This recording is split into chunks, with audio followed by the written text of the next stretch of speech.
Even once, एक line, एक word, एक फुल स्टॉप, एक कॉमा, कहीं फिल्म में कुछ नहीं चाहिए, but he will just come and add one thing, वो पूरा सीन जो है चेंज हो जाता है, not only for him but everybody who is in that scene. So that way Nana के बहुत सारे छोटे छोटे छोटे छोटे इनपुट्स हैं जो एक्चुअली कुछ एक चीज़ें मुझे भी नहीं समझ में आई थी, और वो हमने तो उनको बहुत सीरियस समझ के एडिट किया है. दीज आर सीरियस मोमेंट्स, और उसमें कहीं हल्का सा एक ह्यूमर था जो अभी हमने स्क्रीनिंग्स की, बिकॉज आई रियलाइज की in all the 12 screenings exactly at the same point everybody laughs. In fact बहुत सारे तो अमेरिकन यंग लड़के लड़कियों ने भी वो पॉइंट आउट किया मेरे को, and they also found it very funny. So he adds things which become very sometimes humorous, sometimes intense, but Nana is an asset. और मैं नाना पे बात चली तो एक और बात बताता हूँ.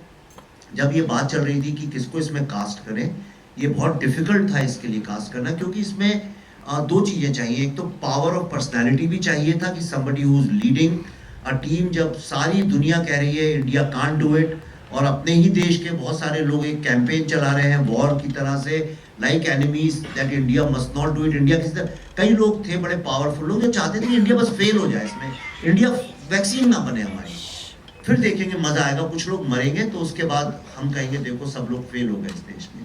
एक आप फिल्म देखेंगे आपको समझ में आएगा. और दूसरी तरफ एक बंच ऑफ पीपल थे जो कह रहे थे India can do it and we must do it. तो वो लीड करना, इतने बड़े विलेंस के सामने उसको लीड करना, उसके लिए एक पर्सनैलिटी भी चाहिए थी, cinematic personality, and Nana fits to the T in that. दूसरा जो एक चैलेंज ये था कि क्रेडिबिलिटी, और क्रेडिबिलिटी वो परफॉर्मेंस की, जब वो आदमी बोले तो लोगों को यकीन आए कि अगर ये आदमी बोल रहा है ये सच है तो वो सच ही है. और वो तभी आ सकती है जब लोगों, व्यूअर्स के दिमाग में वो कंसिस्टेंट परसेप्शन रहा. तो मैंने एक छोटा सा रिसर्च भी हमने किया, और हमने देखा कि बहुत सारे ऐसे एक्टर्स और स्टार्स हैं जिनकी पूरे बॉडी ऑफ वर्क में, सम ऑफ द ग्रेटेस्ट एक्टर्स, 2-4 फिल्में तो कम से कम कहीं गड़बड़ हो गई, कुछ हो गया, कहीं परफॉर्मेंस थोड़ा मीडियोकर हो गया.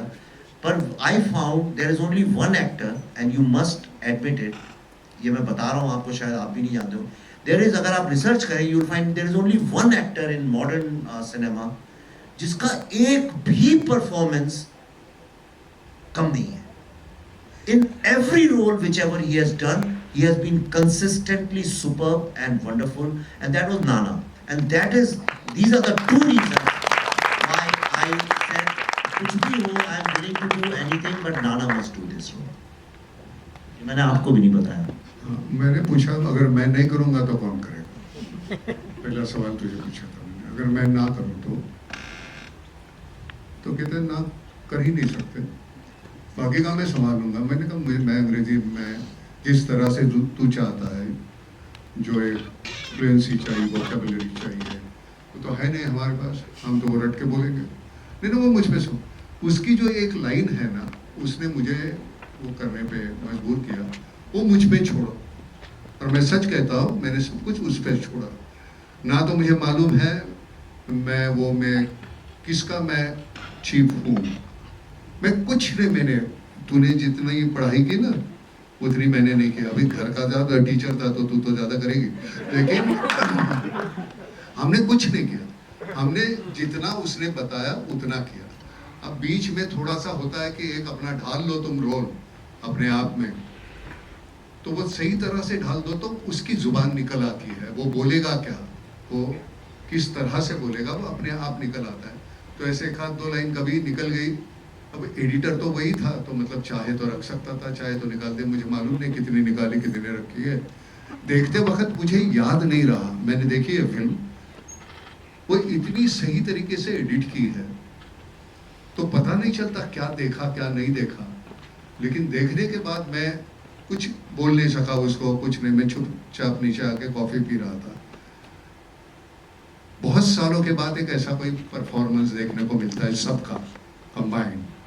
मैं ये ऐसे नहीं, सबका मिला के, कुल मिला के एक जो इम्पैक्ट है, अब जब देख लेंगे तो पता चलता